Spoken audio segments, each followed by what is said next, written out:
টুকিটাকি রিভিউ চ্যানেলের পক্ষ থেকে সকলকে স্বাগতম। আজকে আপনাদের সামনে ডিওমেক্স সেক্স মেডিসিনটি নিয়ে আলোচনা করব। ভিডিওটি শুরু করার আগে সাবস্ক্রাইব বাটনে ক্লিক করে সাথেই থাকুন। ডিওমেক্স ড্যাপোক্সেটিন গ্রুপের একটি সেক্স মেডিসিন, যেটি অ্যাসকোয়ার ফার্মাসিউটিক্যাল লিমিটেড বাজারজাত করেছে। এটি কী কাজে লাগে সেটি আপনাদের সামনে এখন তুলে ধরব। সামান্য উত্তেজনায় যাদের অনিচ্ছাকৃত বীর্যপাত হয়, যৌন মিলনের পূর্বে বা মিলনের সাথে সাথে যাদের বীর্যপাত হয় এবং দ্রুত বীর্যপাতের কারণে যাদের হতাশা সৃষ্টি হয়, ডিওমেক্স তাদের ক্ষেত্রে ভালো ভূমিকা রাখে। 18 থেকে 64 বছর বয়সী ছেলেরা এটি গ্রহণ করতে পারবেন। 18 বছর কম বয়সী ছেলেদের জন্য এটি গ্রহণ করা কোনোভাবে উচিত নয়। তাছাড়া মহিলা এবং মেয়েদের ক্ষেত্রে এটি গ্রহণ করা থেকে বিরত থাকতে হবে। যদি কোনো মেয়ে এটি গ্রহণ করে থাকে, সেক্ষেত্রে বিভিন্ন পার্শ্ব প্রতিক্রিয়া দেখা দিতে পারে।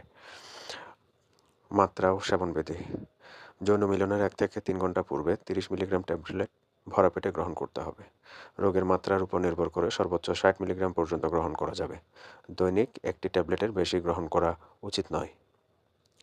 একটি ট্যাবলেট গ্রহণ করার পূর্বে অবশ্যই একটি গ্যাস্ট্রিকের মেডিসিন খেয়ে নেবেন। যাদের গ্যাস্ট্রিকের প্রবলেম রয়েছে তারা গ্যাস্ট্রিকের মেডিসিন গ্রহণ করার পরেই এই ওষুধটি গ্রহণ করবেন।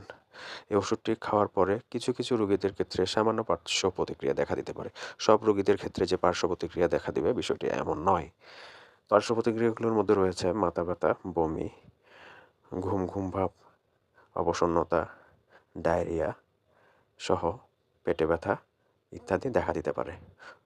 এরকম কোনো পার্শ্ব প্রতিক্রিয়া অতিরিক্ত মাত্রায় দেখা দিলে সাথে সাথে ডাক্তারের পরামর্শ নিয়ে ওষুধ সেবন করবেন, কিংবা ডাক্তারের পরামর্শ অনুযায়ী আপনার পরবর্তী সিদ্ধান্ত গ্রহণ করবেন। 24 ঘন্টার ভেতরে একটির বেশি ওষুধ গ্রহণ করা যাবে না। 1 সপ্তাহ পরে আবার একটি মেডিসিন গ্রহণ করতে পারবেন। আমরা দৈনন্দিন যে ওষুধগুলো খেয়ে থাকি সেটি তো প্রতিদিন খাওয়ার একটা সুযোগ থাকে, কিন্তু এই ওষুধটি প্রতিদিন খাওয়া যাবে না। সকল ওষুধ 30 ডিগ্রি সেলসিয়াস তাপমাত্রার নিচে রাখুন ও শিশুদের নাগালের বাইরে রাখুন। এতক্ষণ সাথে থাকার জন্য ধন্যবাদ।